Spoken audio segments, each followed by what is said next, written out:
lot of this isn't going to make sense to you, and I'm sorry about that. I'm just going to start at the beginning, with the house.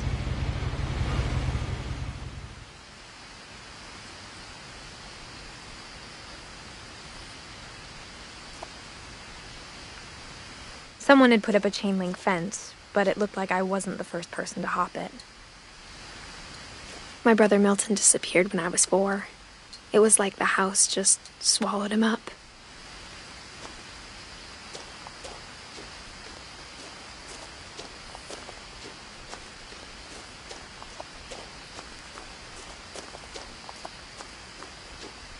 I lived here until I was 11, but I wasn't allowed inside half the rooms.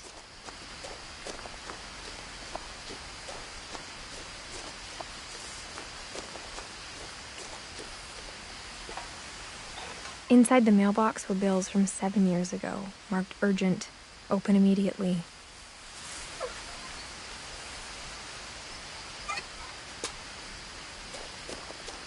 I hadn't been back since my brother Lewis's funeral.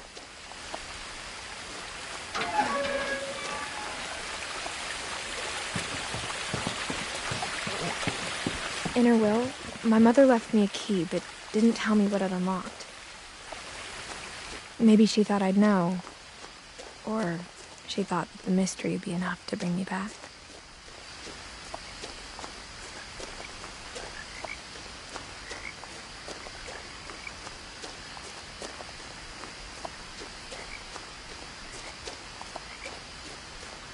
No one had driven this way in a long time, but I saw a few hoof prints.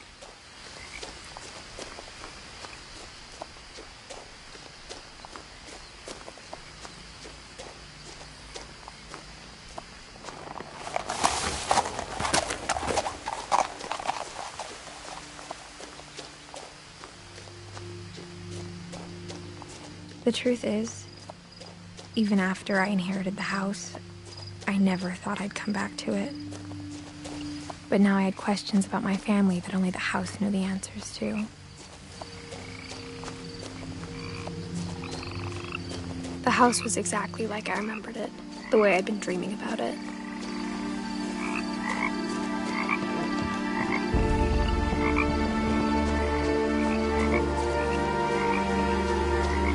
As a child, the house made me uncomfortable in a way I couldn't put into words. Now, as a 17-year-old, I knew exactly what those words were. I was afraid of the house.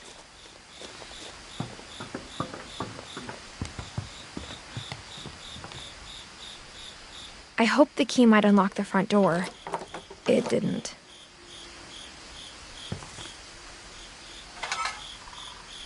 Looking in, I felt like the house itself had been waiting for me.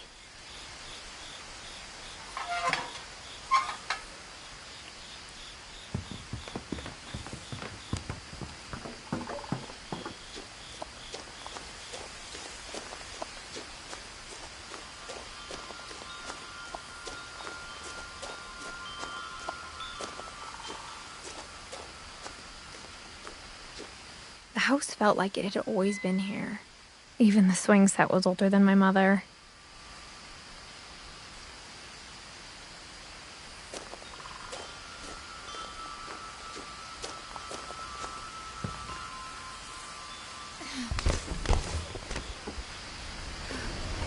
Crawling through the doggy door used to be a lot easier when I was 11.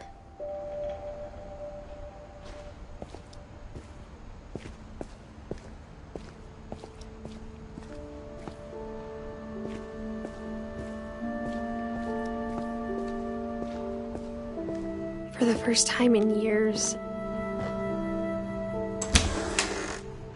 I felt like I was home.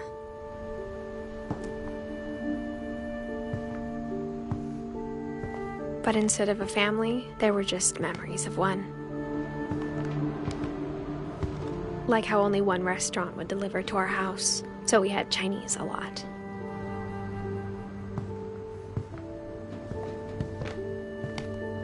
Or how after Lewis started working at the cannery, we all got sick of eating salmon. Except our cat, Molly.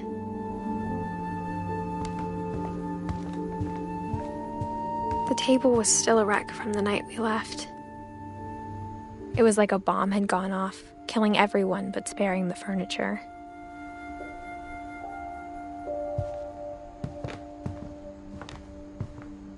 Nothing in the house looked abnormal. There was just too much of it, like a smile with too many teeth.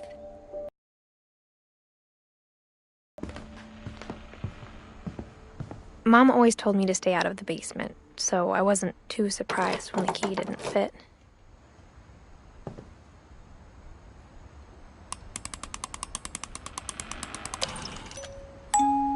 Great-Grandpa Sven built a music box for Barbara, along with the rest of the house.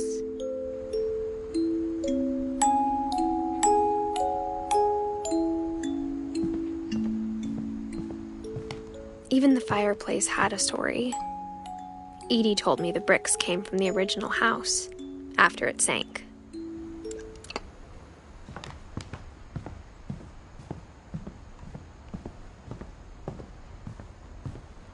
A lot of things got left behind in the whirlwind of that last night.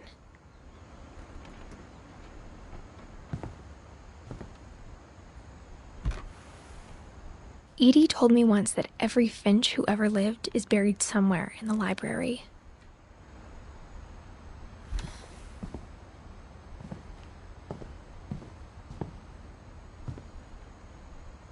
After Milton disappeared, Mom sealed up all the bedrooms.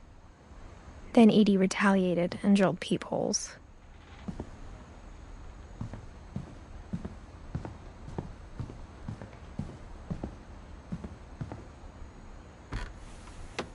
My Grandpa Sam spent 7 years sharing a room with his dead brother, Calvin.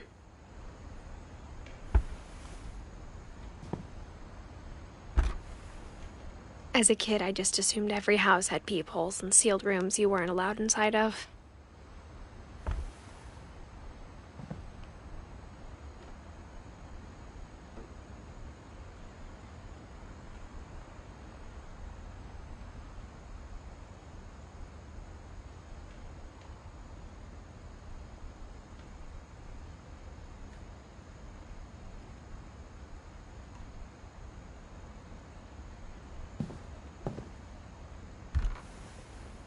The last time I was in Edith Sr.'s room, I was 10 and she was painting my portrait.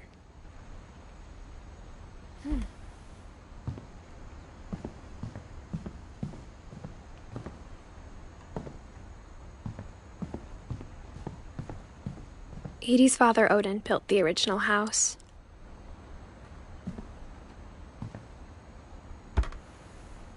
Barbara was a child star for 2 years, until America grew out of it.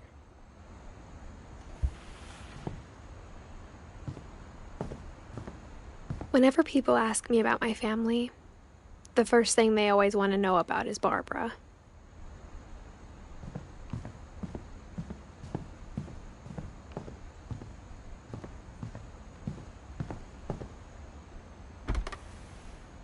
Molly always seemed like a girl I could imagine being friends with, if she hadn't died in 1947.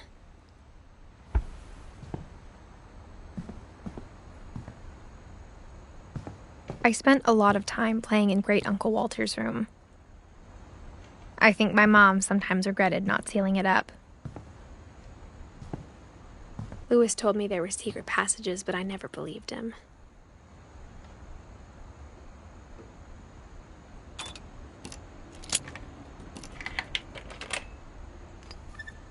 Turns out, my mom was really good at keeping secrets.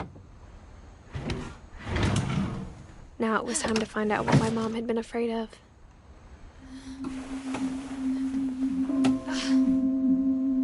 From the paintings on the wall, it was clear my brother Milton had been here before me. Reading this, maybe it sounds like I had a plan. But I had no idea what was behind that door.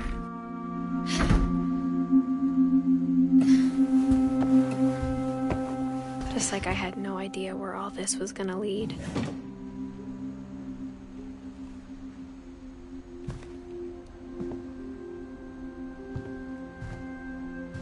I grew up looking at Molly's room through the peephole.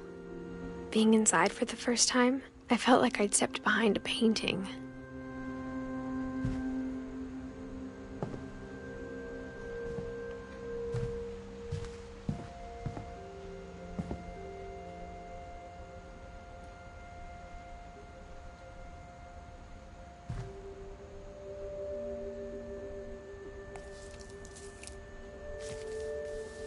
December 13th, 1947. Dear Diary, I'll be gone soon, but I wanted to tell somebody about what's gonna happen. It started when Mom sent me to bed without dinner.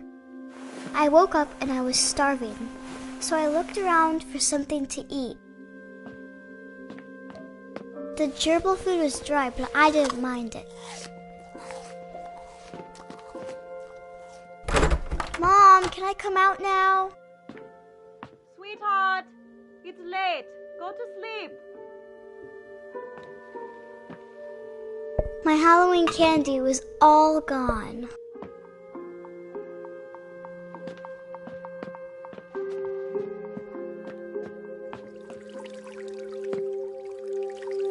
I thought about eating Christopher, but I held back.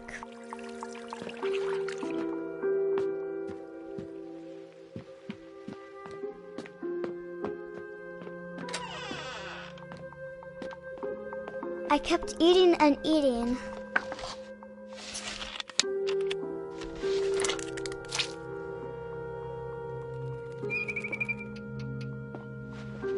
I ate a lot of things that night.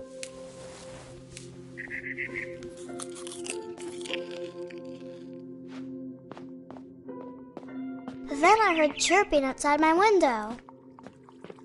It was a barn swallow going back to her nest. I reached out for her.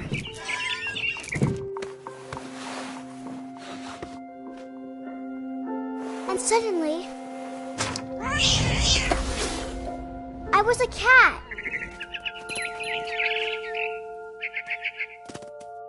I tried to be quiet, but the bird was really scared.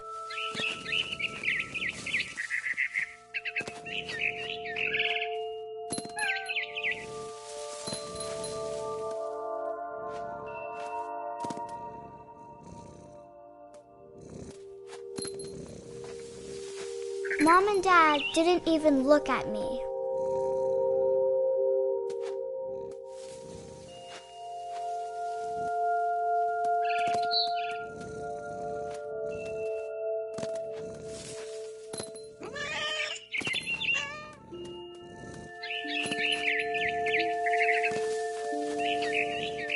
I jumped and I almost got her.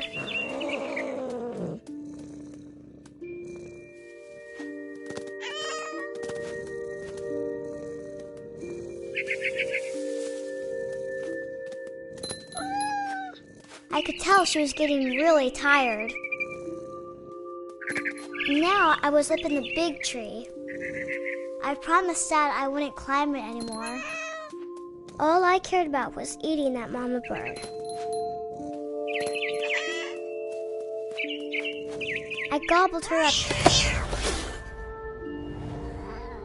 And suddenly, I was an owl. First, all I heard was the wind. Then I heard little teeth nibbling in the grass.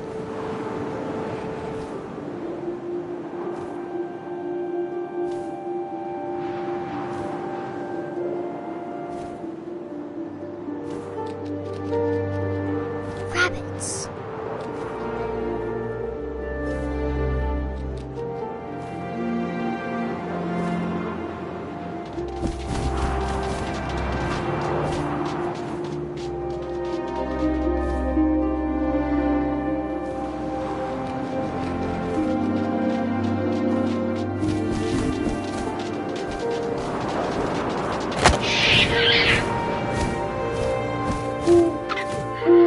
His face looking up and seeing mine through my talons. I swallowed him up, and I didn't chew one bit. Then I flew off to find something bigger.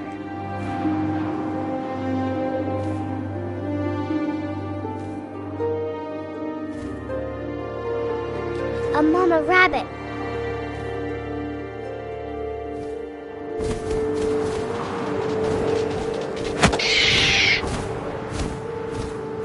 She was almost too big to carry. I started choking, but I couldn't stop eating. And suddenly, I was a shark.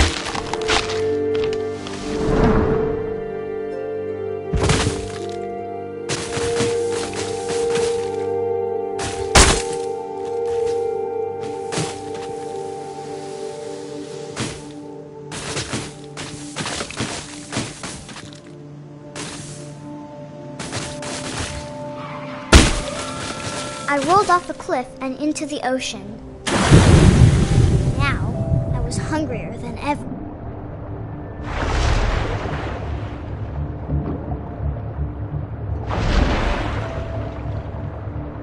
I wanted fat, juicy seeds. I tore off her flipper, and it tasted really good.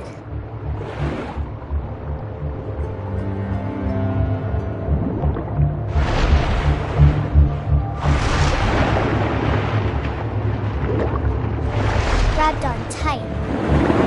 When I was so hungry, I jumped out of the water. When I opened my eyes, everything had changed. Now I was a monster, and I smelled people everywhere.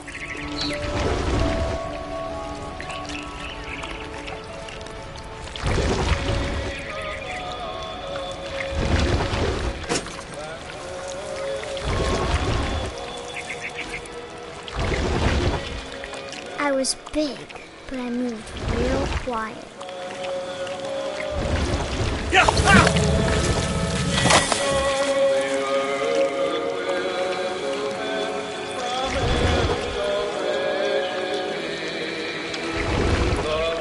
I wanted to stop, but also I didn't.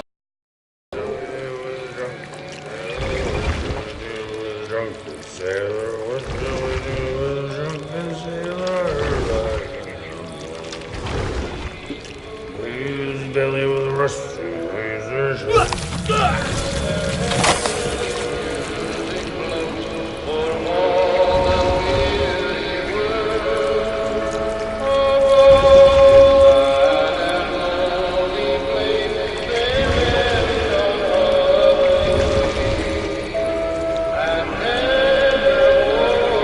After the last passenger, I was still hungry. And to cross the water, I smelled something new.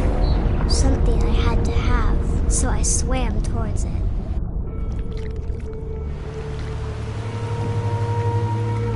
I slithered onto the sand, and the good smell went into an old pipe.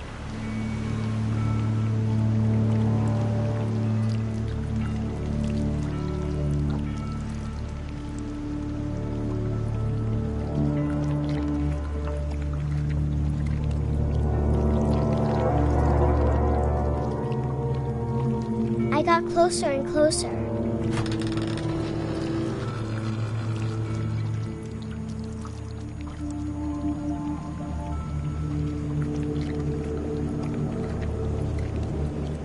All of my stomach started growling. And suddenly, I was me again. I held my breath for a long time, but I couldn't hear anything. I think it's waiting for me to fall asleep. But it's not going to wait much longer. It needs to feed, and we both know I will be delicious.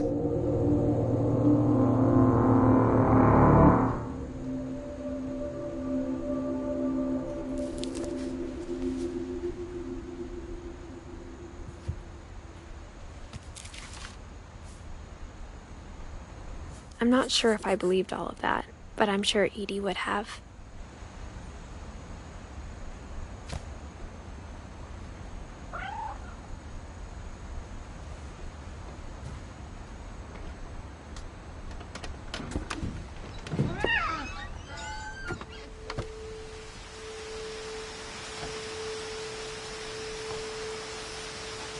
This will be obvious later, but my mom never told me any of these stories. Edie would have, but Mom didn't like bringing up the past. Though, when we adopted a stray kitten, she was the one who named it Molly.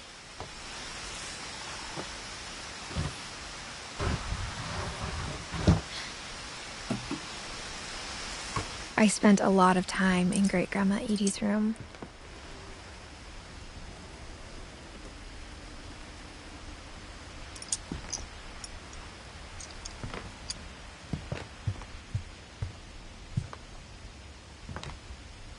One summer, they evacuated the island, but Edie refused to go. For a few weeks, she was a celebrity. When Edie told people Sven was killed by a dragon, she could also have said he was building a dragon-shaped slide that collapsed.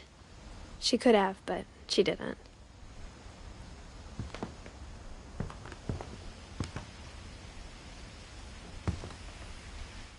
I hadn't thought of myself as Edith Jr. for a long, long time. Edie gave a big interview about a mole man living under the Finch house. My mom was furious.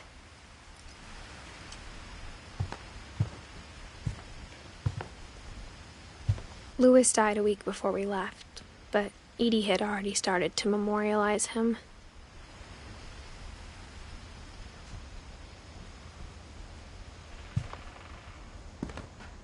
Her room was like a museum. For 500 years, the Finches have been famous throughout Norway for their fortune and misfortune. Odin Finch buries the latest victims of the family curse, his wife Ingeborg and their newborn son, Johan. On January 7th, 1937, he set sail with his family and his house, hoping to leave the curse behind. But 40-foot waves off the coast of Washington send the house and Odin to the bottom of the sea. Odin's daughter Edie, with husband Sven and baby Molly, step ashore on their new home, Orcas Island. Odin Finch is the first to be buried in the new family cemetery. His daughter Edie is already dreaming of a new Finch house.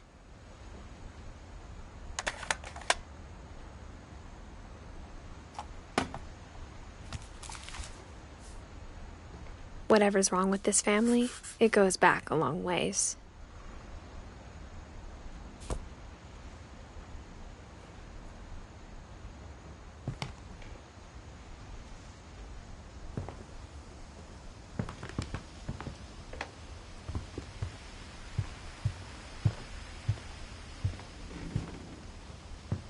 Even in her 90s, sometimes Edie seemed a lot younger than my mother.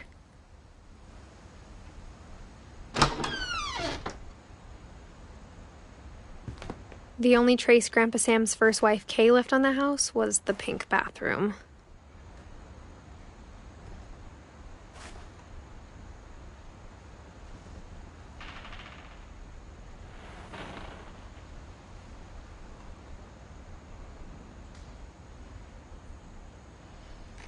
It was a pretty big trace.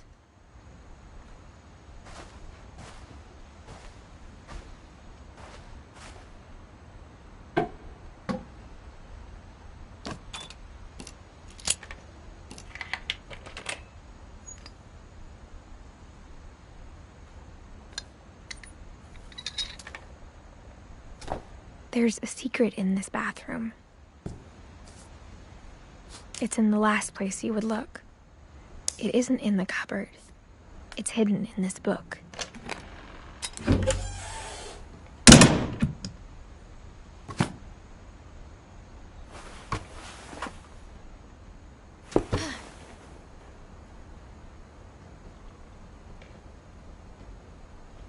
Sven gave Sam an old camera he'd refurbished. He never put it down.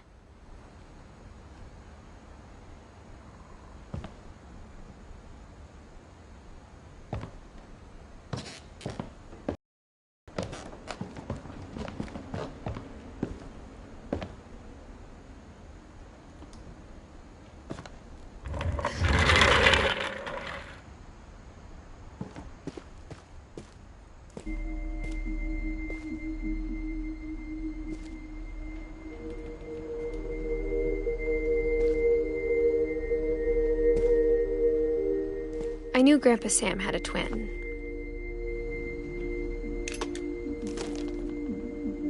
And that he never talked about him.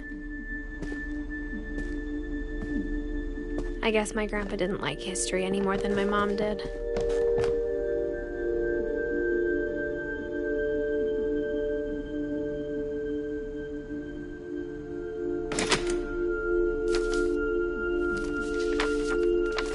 How I Want to Remember My Brother by Sam Finch. The thing I remember is that when he made up his mind, That was it. My brother said he'd die before he ate another mushroom. And he did. At Barbara's funeral, we swore we'd never be afraid again. And he wasn't. I think Calvin always wanted to fly. Sam! Calvin! Dinner's ready! Coming! But that day, he finally made up his mind to do it. I told him going around was impossible.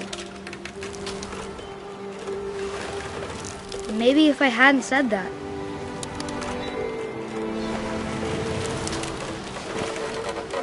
Calvin! I'm not gonna tell you again! maybe if the wind hadn't picked up, then maybe he'd still be here. But I doubt it. I think he'd already made up his mind. That's what I want to remember about my brother.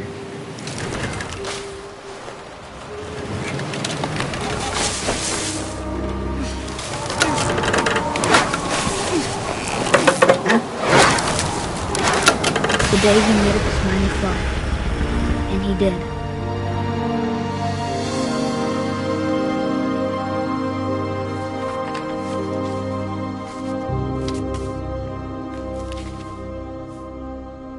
Calvin's story felt strangely familiar. When I was younger, I remember trying to do the exact same thing.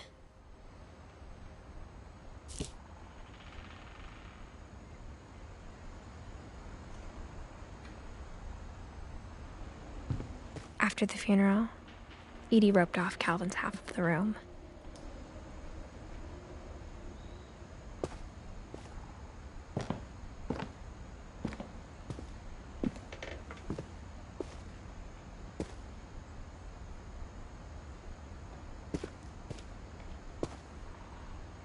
Mom said Grandpa Sam enlisted at 18 and never set foot in the room again.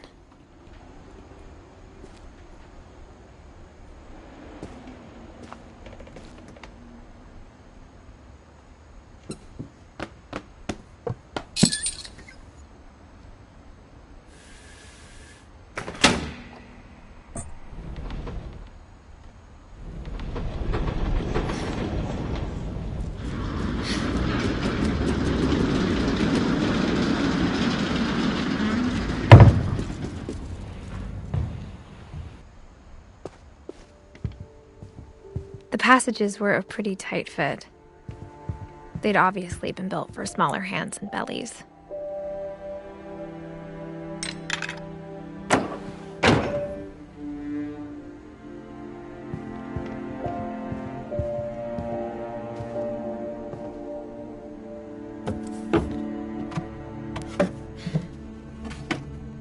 Growing up, I always thought of Barbara as a child star.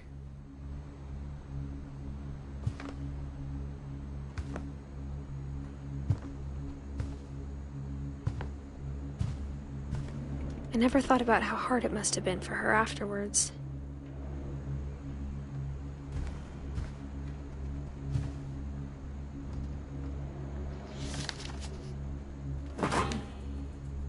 Of all the stories people wrote about Barbara's death, I'm surprised Edie saved this one.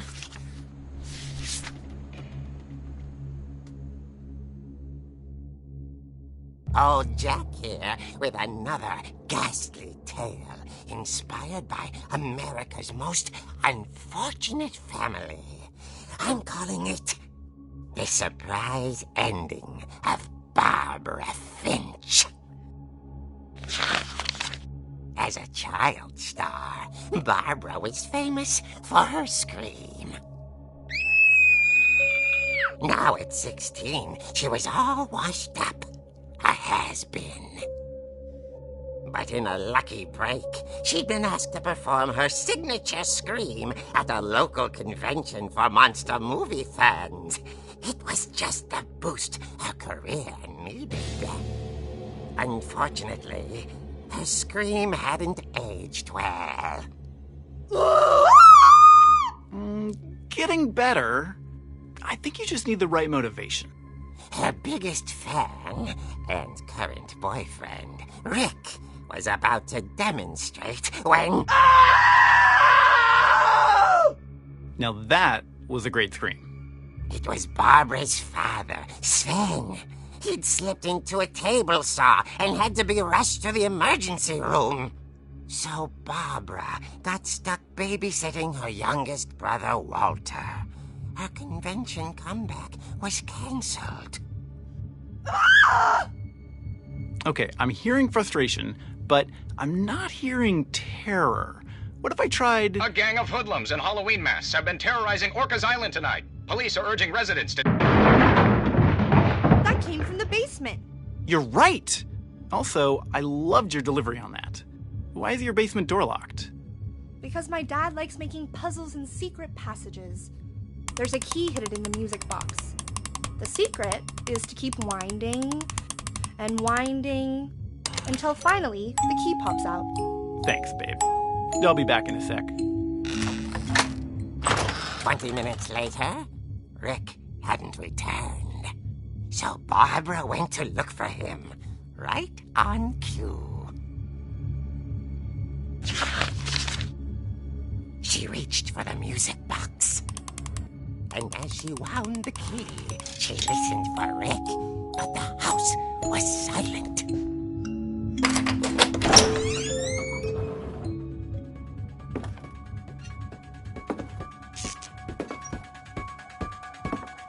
She found Rick's crutch and imagined the worst.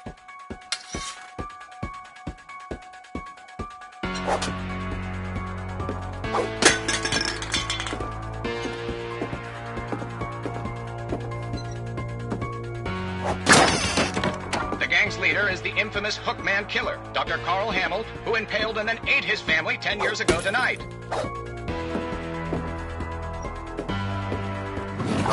It rattled and grew still. Oh dear! Oh! Rick? Barb, relax. I was just trying to scare you to help you find your scream. Well, I'm not scared, Rick. I'm furious. Then act furious. All I'm getting from you now is that you're hurt and confused and you're... She threw him out, but she kept a little something to remember him by. Barb, have you seen my other crutch? And she was still holding it when she fell asleep watching the late picture show. Hours later... Barbara! Walter, what's going on up there? Ah! Okay, I'm coming up, but if this is a trick, you're dead, Walter.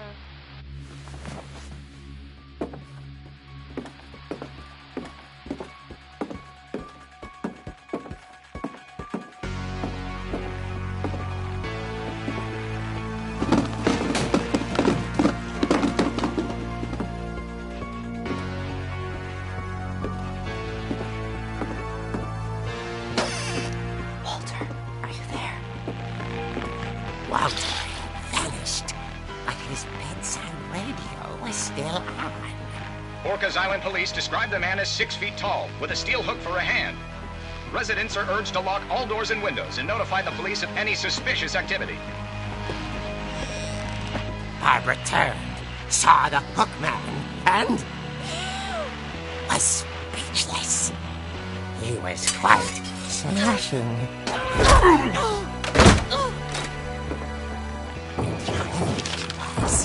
He couldn't get enough of Barbara. Okay, Barbara, there's gotta be another one. Not. She played her part beautifully.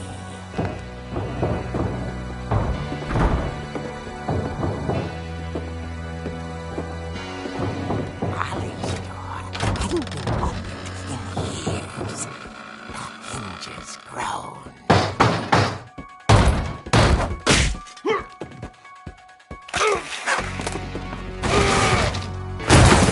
Wasn't moving, but she sensed the story might not be over yet.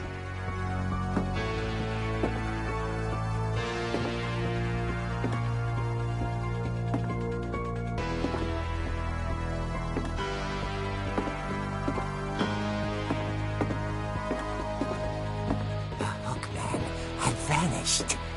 She listened for his breathing, but all she heard was...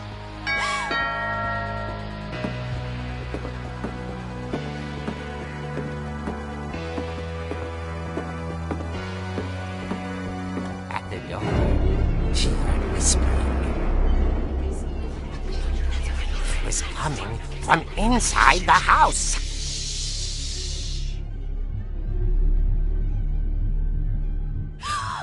Oh dear.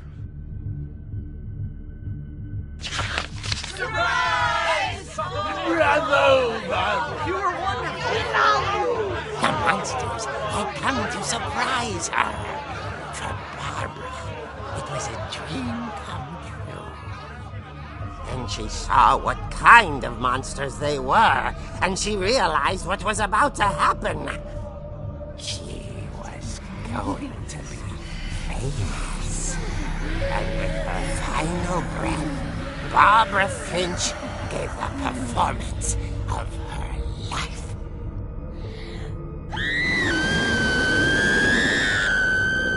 I wasn't there myself, but I hear Barbara was magnificent. Poor girl. She had a taste for stardom. But unfortunately, so did her fans.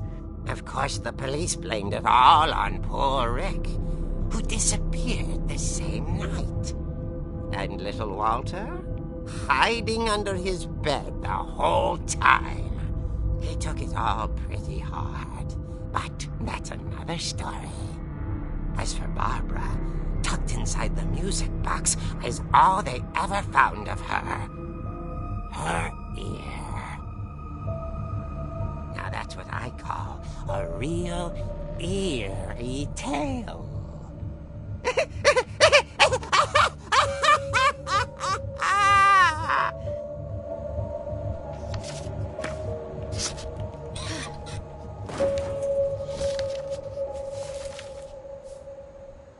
Edie told me all Barbara wanted was to be remembered, as absurd as that comic was.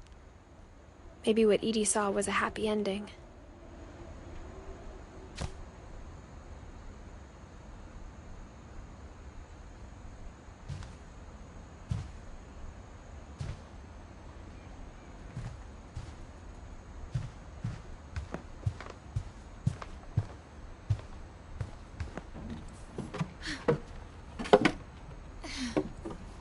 I guess now I know why Mom didn't like me playing with the music box.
Mom said the basement was off limits, unless I wanted another tetanus shot.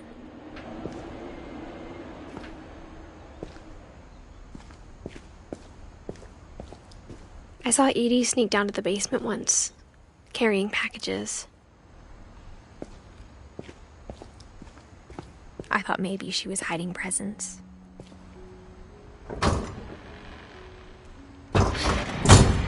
It turned out she was hiding a lot more than that.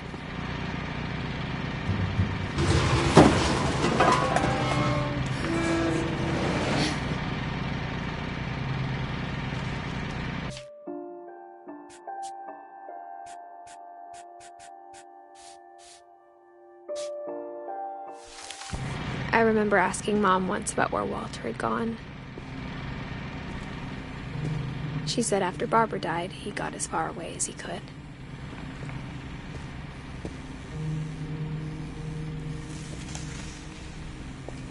If there's a pattern in all these stories,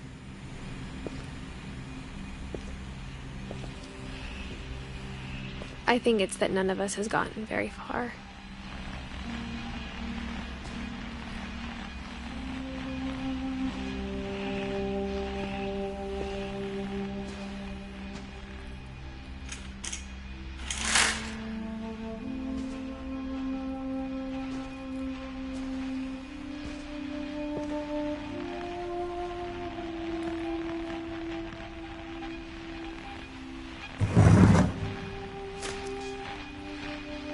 Goodbye, everyone. I can't believe I've been down here for 30 years. On that first day, after the shaking started, I didn't think I'd survive a week.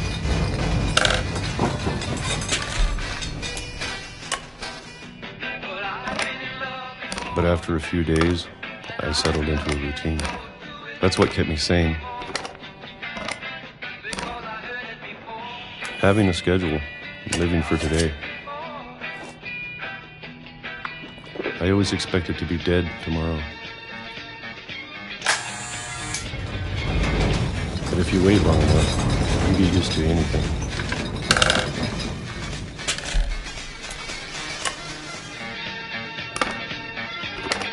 Even a monster on the other side of the door starts to feel normal. Almost friendly.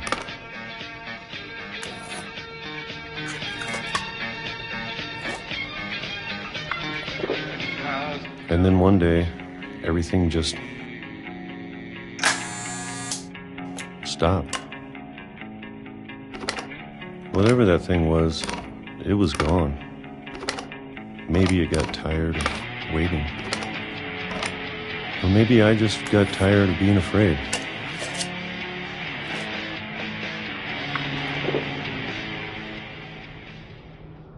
It's been a week now, the longest in 30 years. I'm done waiting. I have to leave while I still can.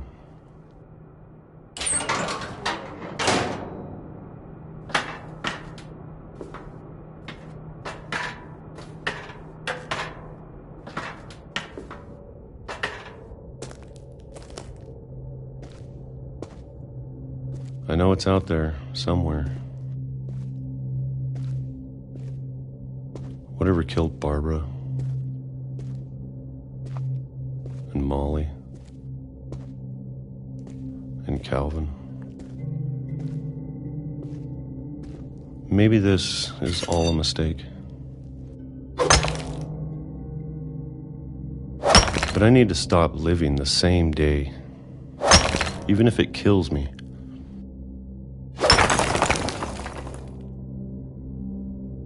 Whatever's out there, I want you to know I'm ready for it. I'm going to appreciate all of it, especially the food. I don't mind if I only have a year left, or a month, or a single week. I'd be happy with one more day. I can already imagine the sun on my face.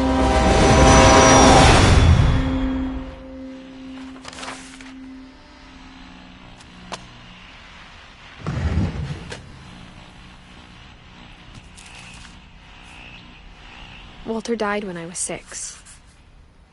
I can't believe my mom never told me he was down here.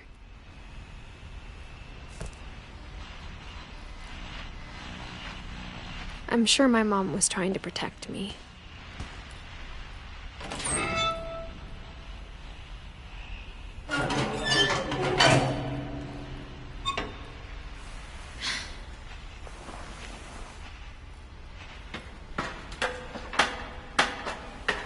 Maybe she was afraid I'd end up like Walter.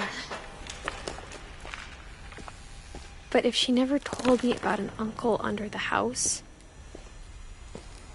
I can only imagine what else she was hiding. I don't want to make the same mistakes she made.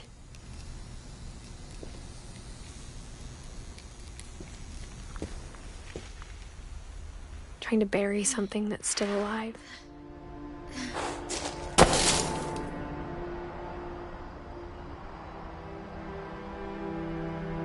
Now that there's only one of us left, or maybe two, I thought it was time I heard the stories for myself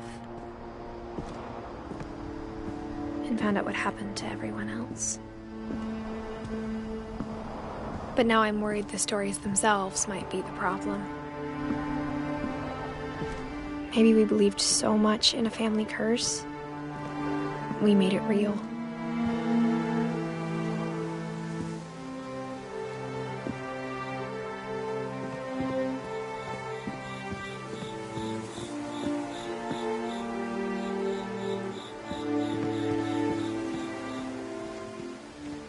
I don't know if I should even be writing this.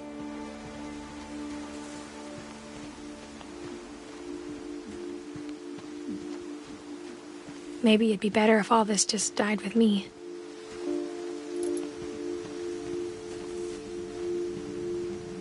But I thought you should know about your family.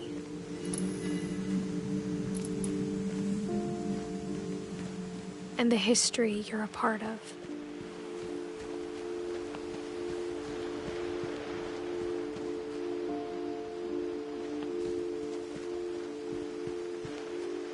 Though to be honest, I feel as lost as you probably do right now. I think the people in these stories believed them, for what that's worth.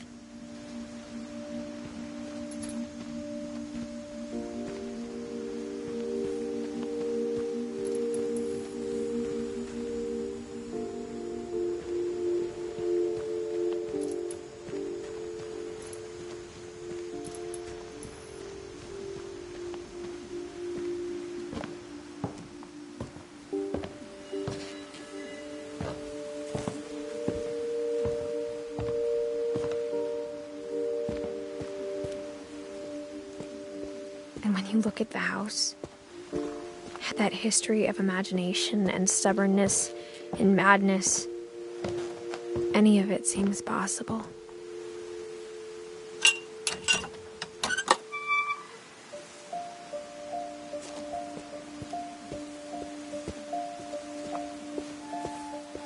I think we've been surrounded by death for so long, we've just gotten used to it. What kind of family finishes building a cemetery before starting the house?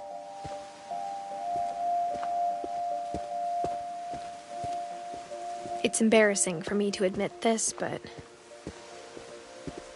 the pet cemetery made me more uncomfortable than the human one. 3 of the gerbils are mine, and 2 had been my fault. Sven built the house, but it was Edie who designed the cemetery.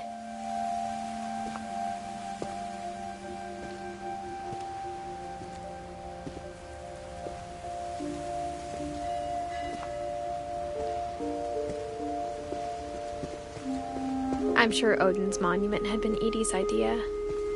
My mom was always trying to move on, but for Edie, the past never went away.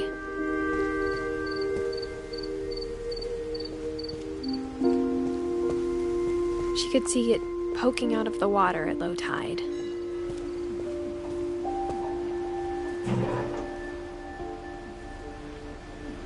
Edie said she dreamed about the old house every night.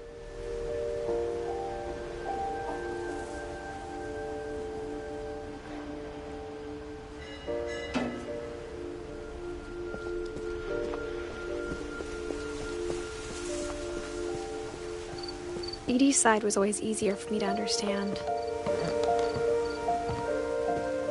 But the older I get, the more I can see where my mom was coming from.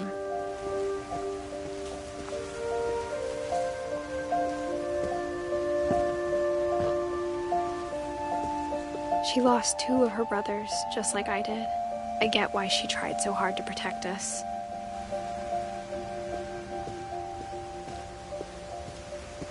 There's so many things I wish I could ask my mom now.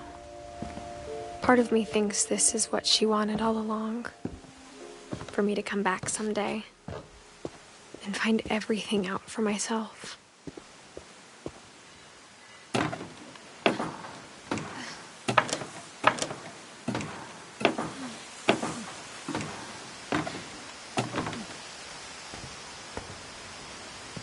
But looking back on it now, if she told me there was going to be so much climbing, I never would have come when I was 22 weeks pregnant.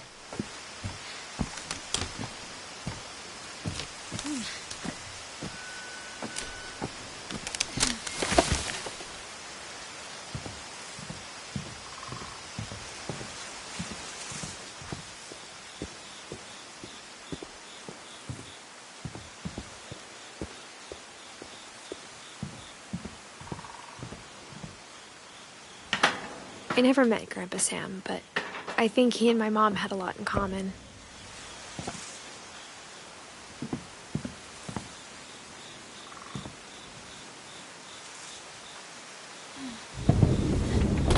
They were both pretty intense. Instead of hiding from death, Sam seemed to go out of his way to meet it.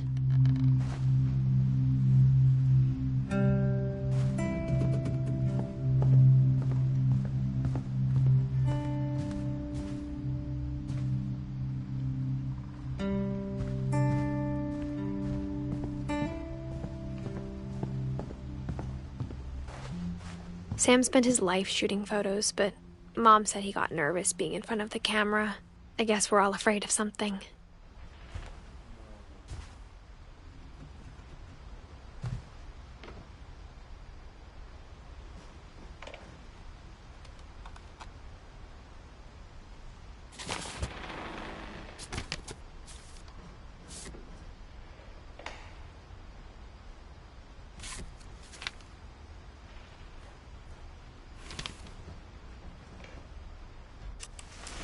Dawn, I promise, you'll never forget this weekend. Yes, sir. These memories are going to last a lifetime. Am I gonna have to shoot anything? It's a hunting trip, Dawn. Shooting is strongly encouraged. Perfect. It's gonna rain the whole weekend, isn't it?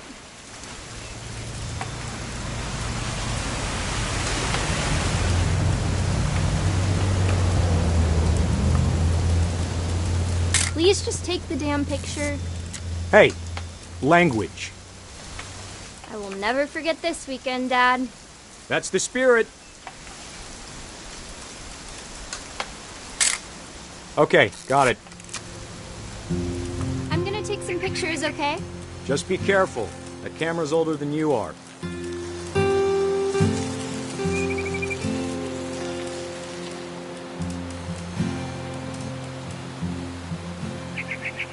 You're right, Dad. It's starting to clear up. Still freezing, though.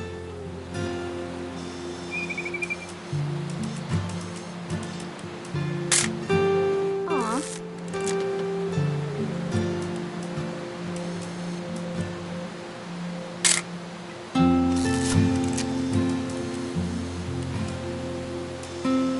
Definitely should not have drunk all that coffee. Hold still while I take a picture of you. I definitely won't be moving. Are you done yet? Does it sound like I'm done? Nothing quite like being outside. Hey!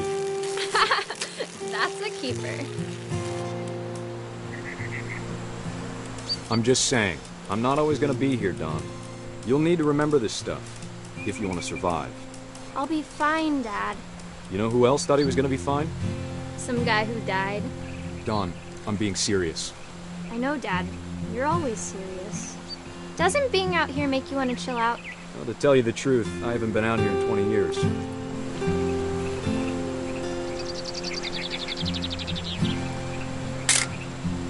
Dawn, don't you think you could find something more interesting to photograph? Last time I was with my brother Calvin. Man, that was a great trip. Your grandpa Sven taught us how to fish, how to build a fire. We found an old logging trail. There were deer everywhere. Dad! Good eyes, Dawn.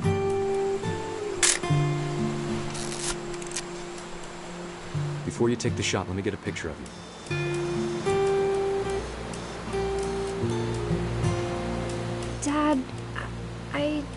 Just breathe. Turn off your imagination. Focus on your target.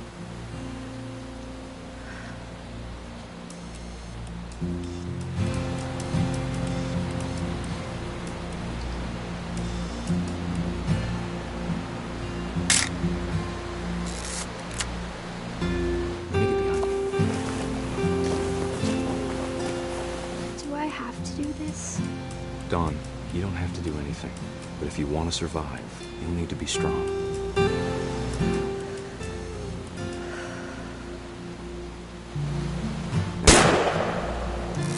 Great shot, Dawn!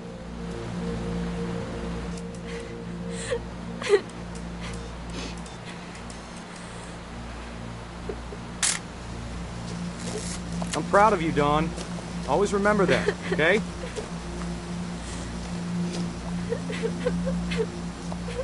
Dad, it's twitching. I think That's it's totally normal, Dawn. Just focus on the camera. Try not to think about— Dad!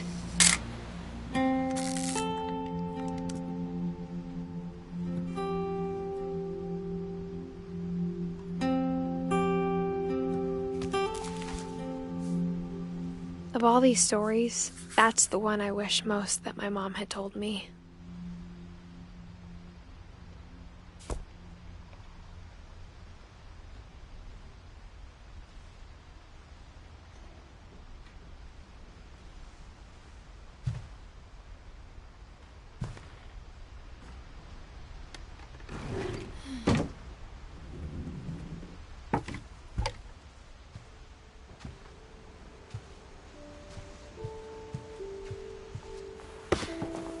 After Sam died, my mom and Edie got really close.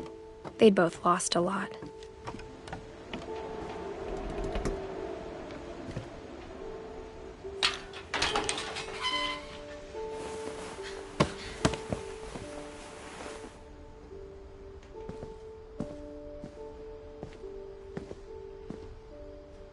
I can't imagine my mom ever writing poetry, and yet...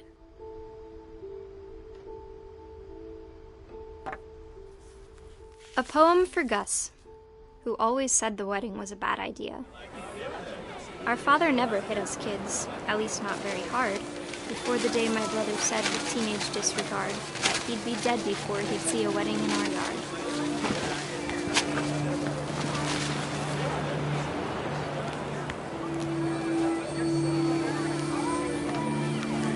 My father made him come, of course, but Gus stood far apart, just flew his kite and bottled up the storm inside his heart.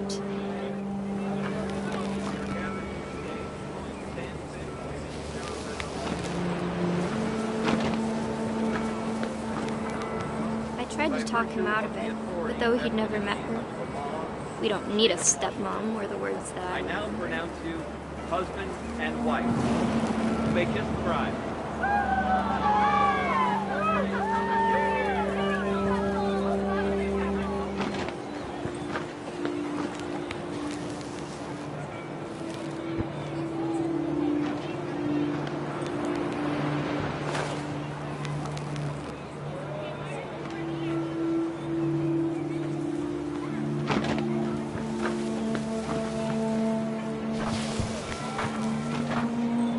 When the time for photos came, Dad ordered him to come here. But Gus declined, and as a sign held up his middle finger.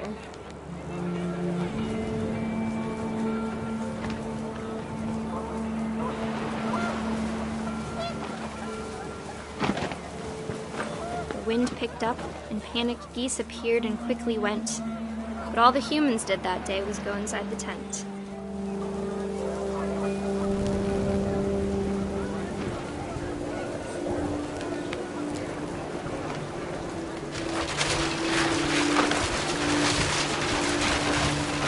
The rain came down in buckets then, but no one seemed afraid that nature might destroy the tent our dad had crudely made.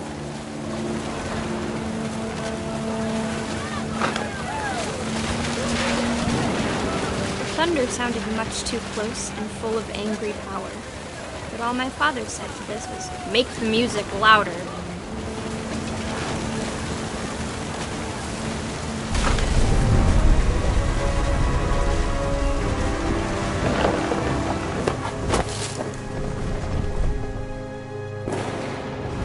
I wish that I could truly say I thought about you on that day. Out there on the beach alone, just you, the wind, the sea, and foam. But I didn't, until we found you.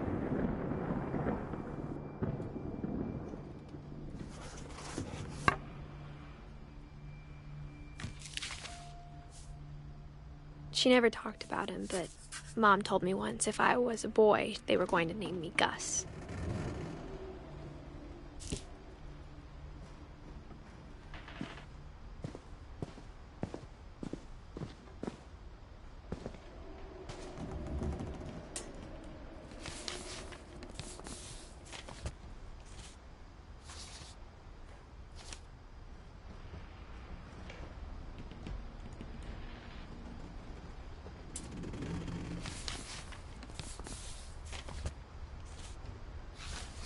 Dear Kay, do you remember the way Gregory used to laugh when he thought he was alone? Like something funny was happening, but only he could see it. I think he saw things the rest of us don't.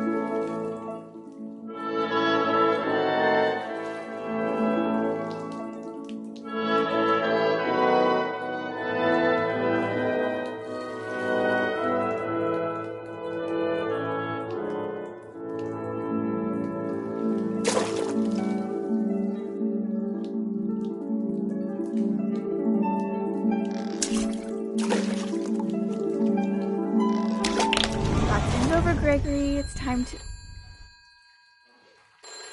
Hold on, sweetie. Hello? Sam, I told you I don't want to talk right now. I wonder what he saw.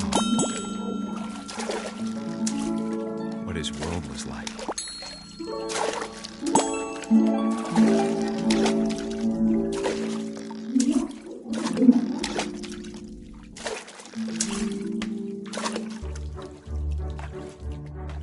He reminded me so much of Calvin.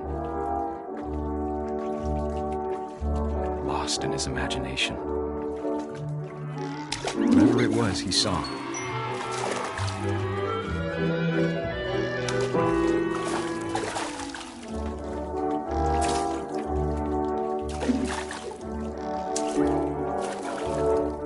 It sure made him happy.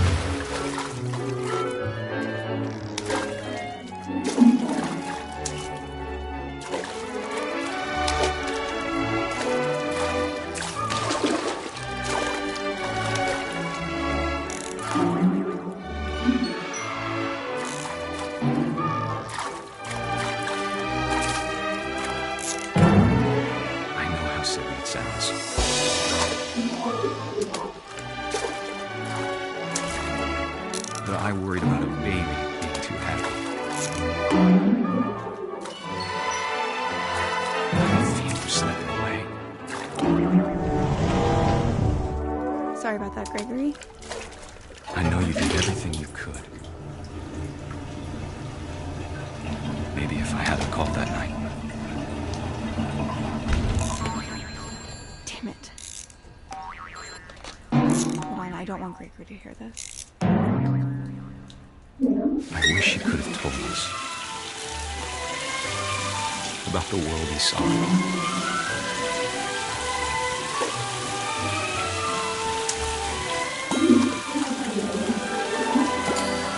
There's so much I don't understand about Gregory, about everything.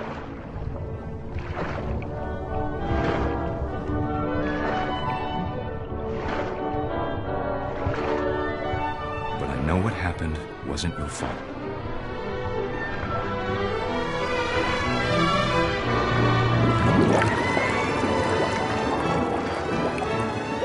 I'm sure he's happy. And he'd want you to be happy too. Good luck, Kay. Love, Sam.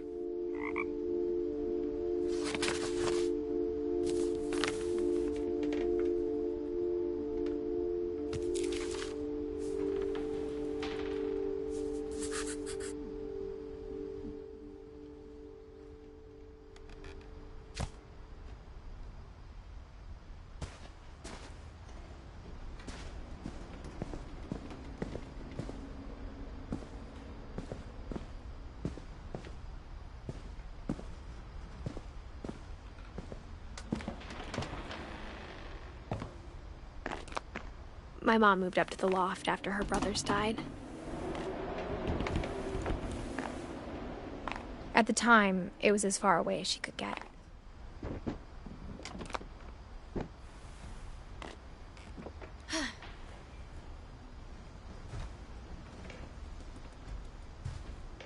Religion was another thing my mom never talked about, but I think it helped her a lot after her dad died. She spent a summer building houses in Calcutta, where she met my dad, Sanjay.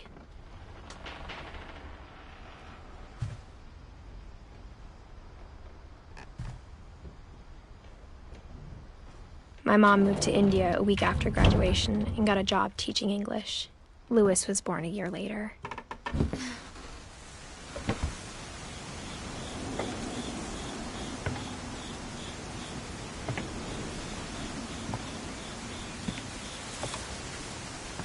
When my dad died, I don't think Mom knew where else to go. I'm sure Edie was happy to have her back.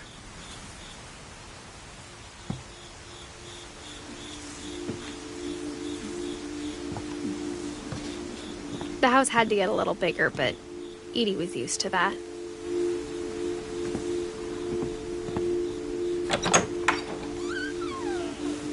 And for a while, things were good. Almost normal.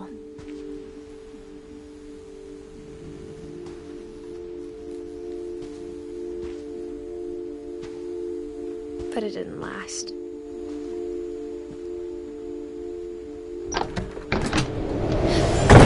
The beginning of the end was Milton's 10th birthday, when Edie gave him a castle.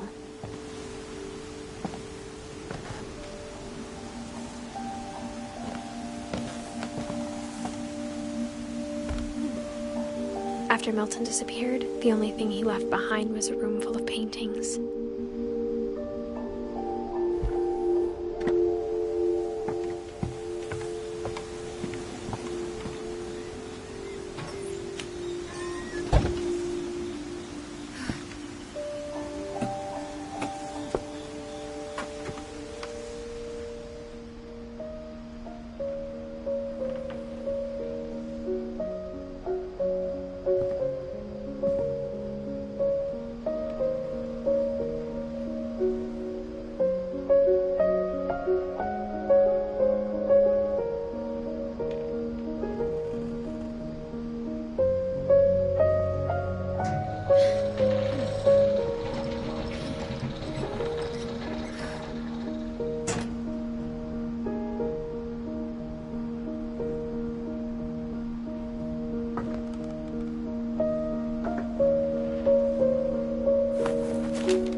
Milton Finch in The Magic Paintbrush.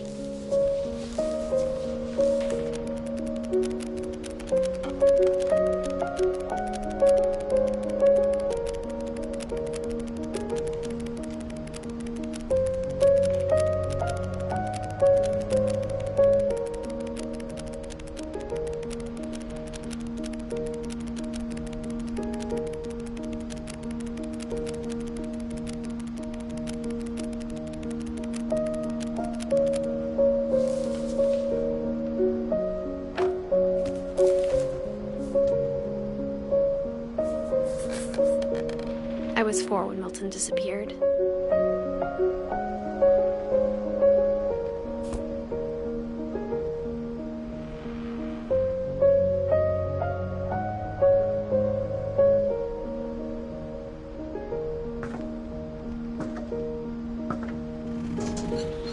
Mom spent months searching for my brother. Then she sealed the doors. I think Edie was happy to finally have another painter in the family.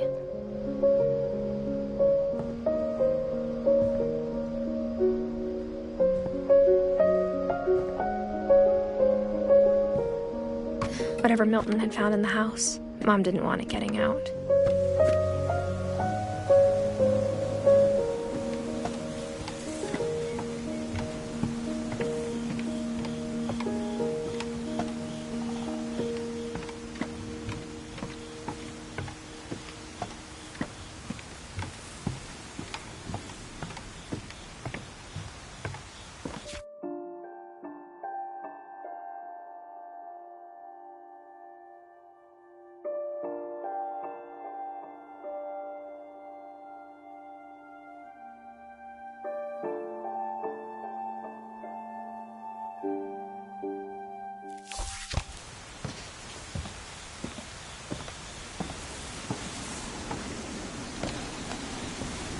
Mom definitely blamed Edie, but I think Louis blamed himself.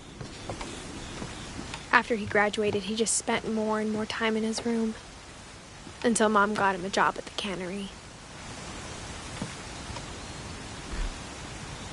Everyone always told me to stay out of Louis's room, except Louis.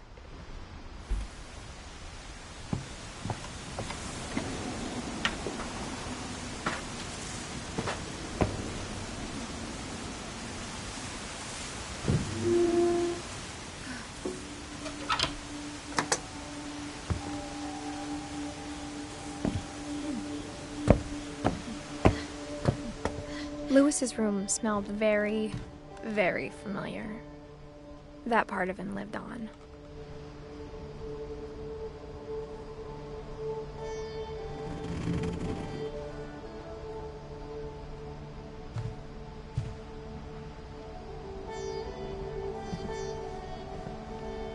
Louis and I spent a lot of time playing games together, but he was surprisingly bad at them.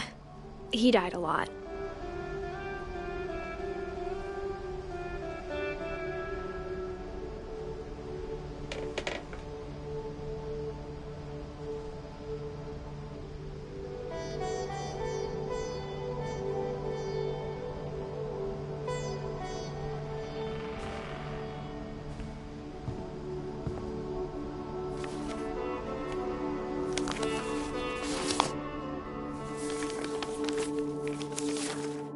Dear Mrs. Finch, as Louis's psychiatrist, I can understand your desire for an explanation.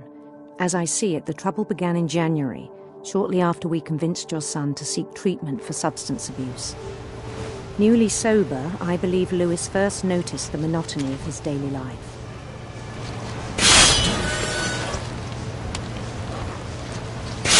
He kept working at the cannery, but he withdrew part of himself. In our sessions, I saw the same behavior. His mind began to wander. I asked him to describe it. He said he started small, imagining a labyrinth. He'd feel his way about. Then something moved. Bats and toads.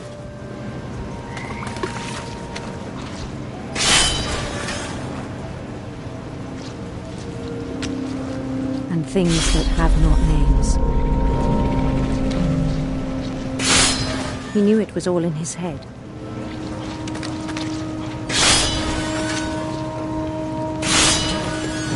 But he took it very seriously.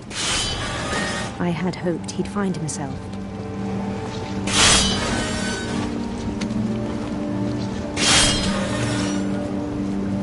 But he found something more. I worried about him then. Daydreaming at the cannery. I spoke with his boss. But he said Louis had become a model employee. Methodical, tireless, focused. Like a whole new Louis. So I let him go on.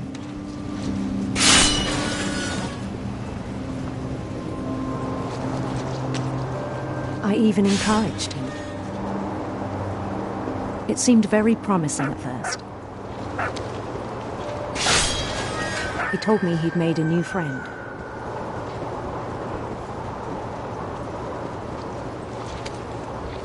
On the edge of a city he named Louis Topia.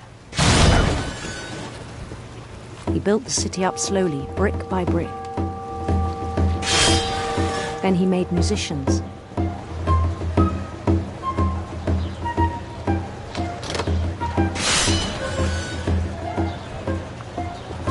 And songs for them to play.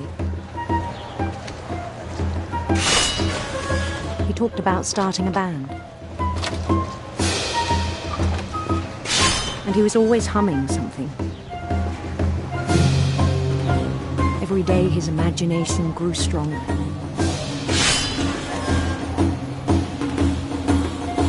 He no longer spoke at the cannery, but his chopping was as reliable as ever. Then one day it struck him that all the cheering crowds, even the stones under his feet, were all in his imagination, so he could do whatever he wished.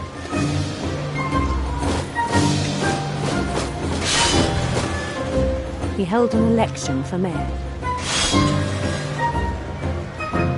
and he won.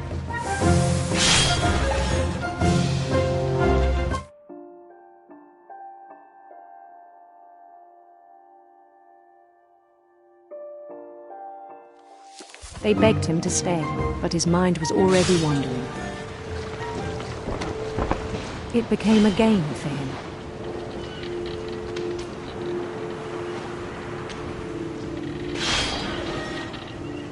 He'd conquer a city, then immediately push on. New Louisville.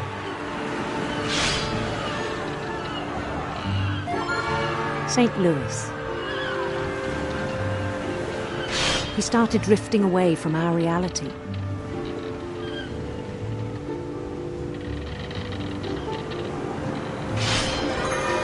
Minneapolis, until one day he forgot to go home from the cannery.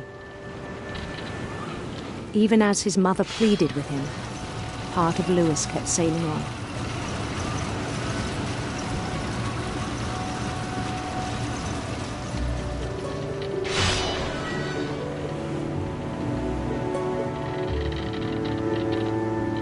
In Louisburg, he heard rumors of a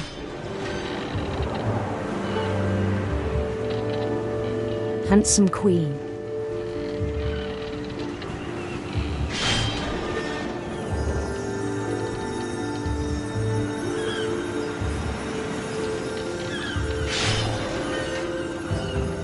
The queen was on her own quest for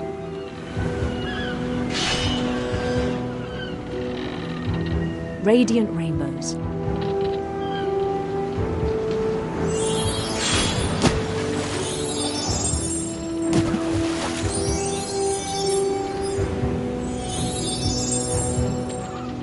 He followed the sound of her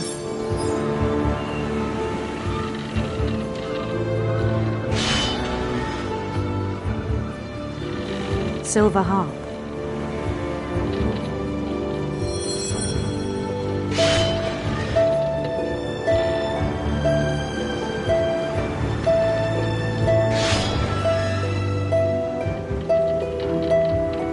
His chase led him to a golden palace east of the sun and west of the moon. Even then, his logic remained sound. He knew the world was all in his imagination.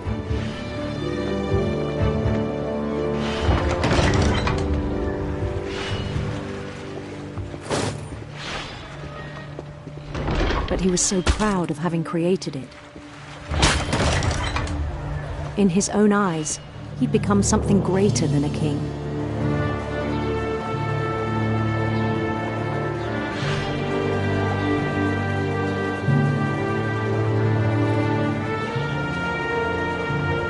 For someone who'd never known success in the real world, I think it was overwhelming. And then it struck him that the real Louis was not the one chopping salmon, but the one climbing the steps of a golden palace.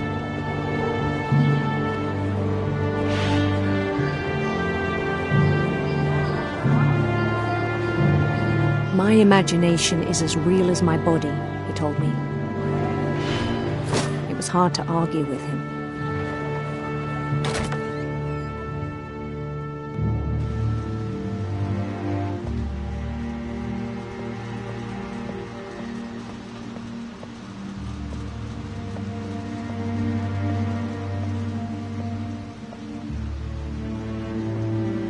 Began to forget the world we know.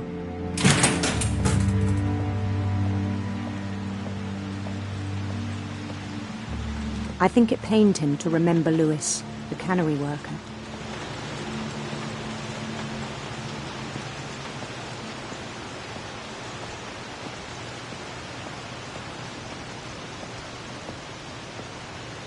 began to despise the man with a royal contempt.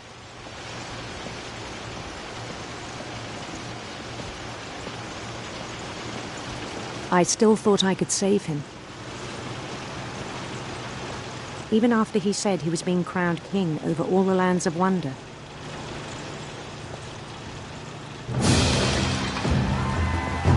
The palace would be packed with his companions.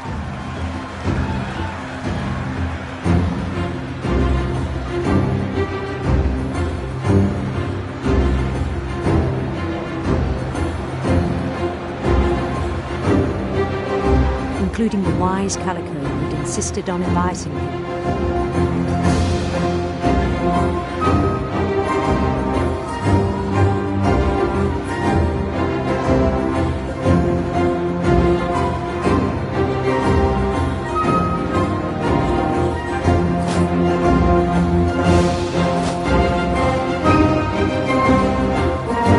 His queen waited, holding his crown.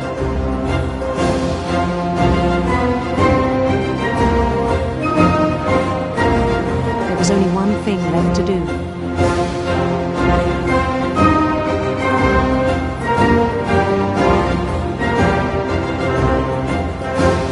Bend down his head.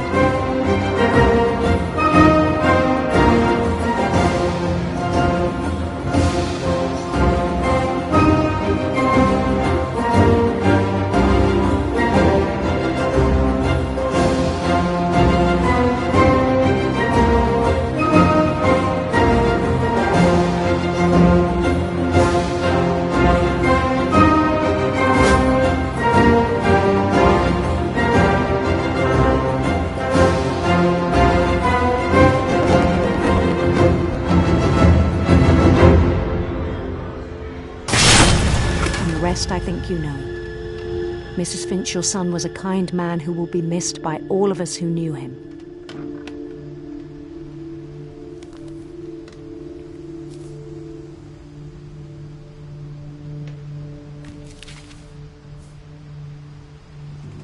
My brother was really cool. I wish you could have met him.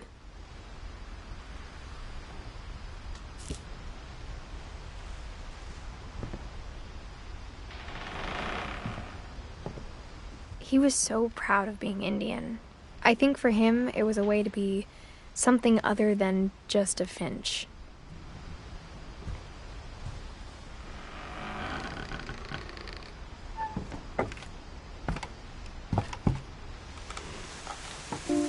On the way back from Lewis's funeral, my mom told me to start packing. She waited until the day before we left to tell Edie. I'm not sure if she wanted to make it easier or harder.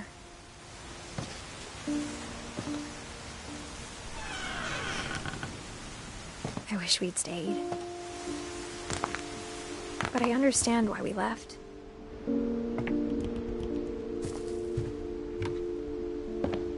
My mom ended up leaving everything behind.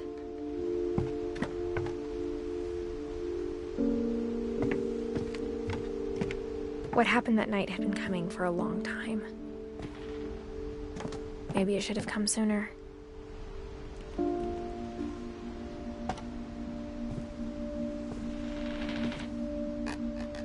But it had to end one way or another.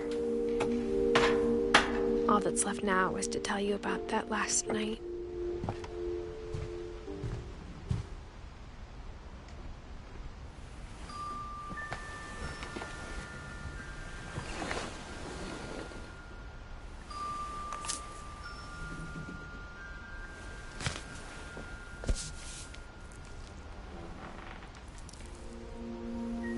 That whole last day, Edie just watched us pack and didn't say a word. Until supper, when she raised her glass and said, "To our final night together, and all our final nights apart." Grandma, you know what I said about alcohol. Some of your medications are very Edith, specific. I left a present for you in the hallway. Why don't you go open it? The grown-ups have to argue now. I'm sorry, you're right. We're all leaving tomorrow. Let's just enjoy our last... I'm not leaving. Edith, you're excused.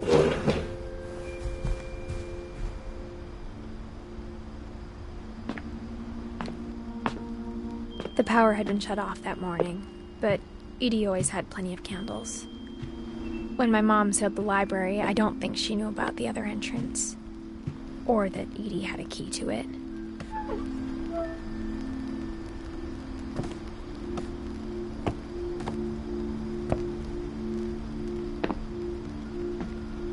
That thing you're afraid of isn't going to end when you leave the house.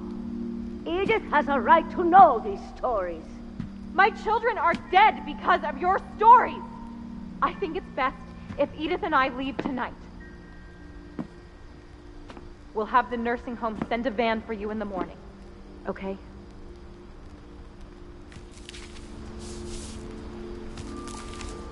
Dear Edith, there's so many stories I wish I could tell you, but there's only time for one.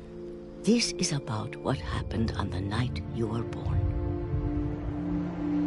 That night, the tide went way, way out. It was the first and last time I ever saw the old house aground. There'd been an earthquake out in the middle of the ocean. They called it the lowest tide in 1,000 years. God, it smelled awful. You know, I've seen that house every day of my life. But I never thought I'd go back to it. When the fog rolled in, I lost my way.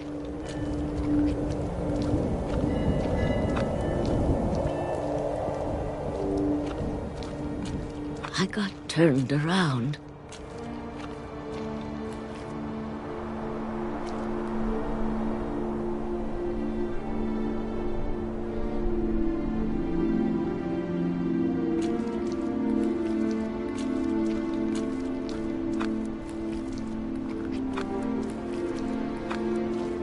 For a while, I wandered.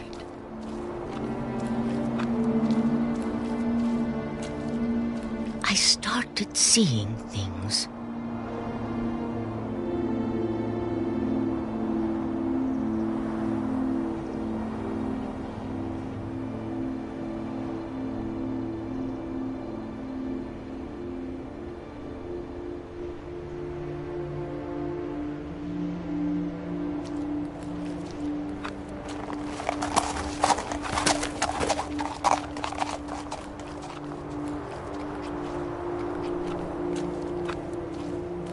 Things I'd forgotten had ever existed.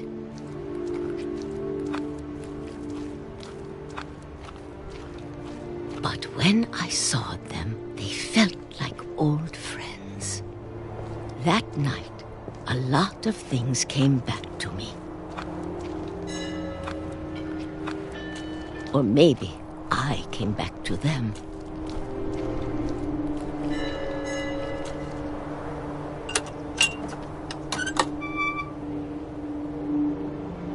Things I can't explain, but that I need you to try and... Edith, what are you doing in here? It's mine. Edith! Mom, you're gonna rip it! Let go! I kicked and screamed, but Mom dragged me to the car. I never saw Great-Grandma Edie again. The next morning, the van came to pick her up, but she was already gone. After that, we moved around a lot.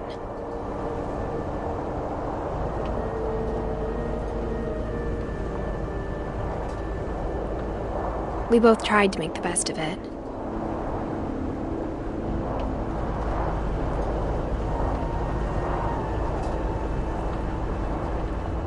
A few years went by.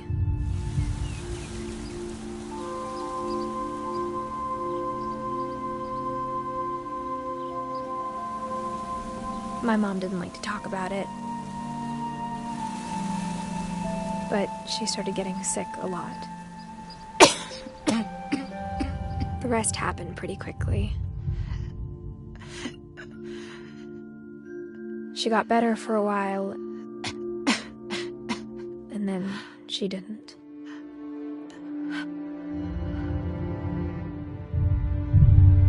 and then I was alone.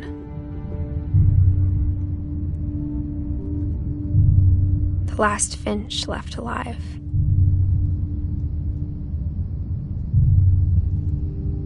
Until I found out about you. I'm still not sure what to tell you about all this. If we lived forever, maybe we'd have time to understand things. But as it is, I think the best we can do is try to open our eyes. And appreciate how strange and brief all of this is. This journal was supposed to be for you. But now I hope you'll never see it.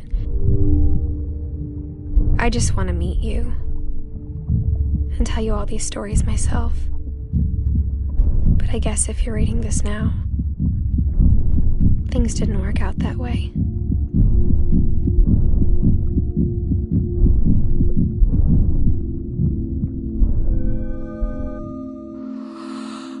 This is where your story begins.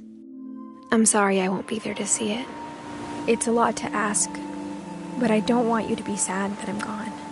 I want you to be amazed that any of us ever had a chance to be here at all. Good luck.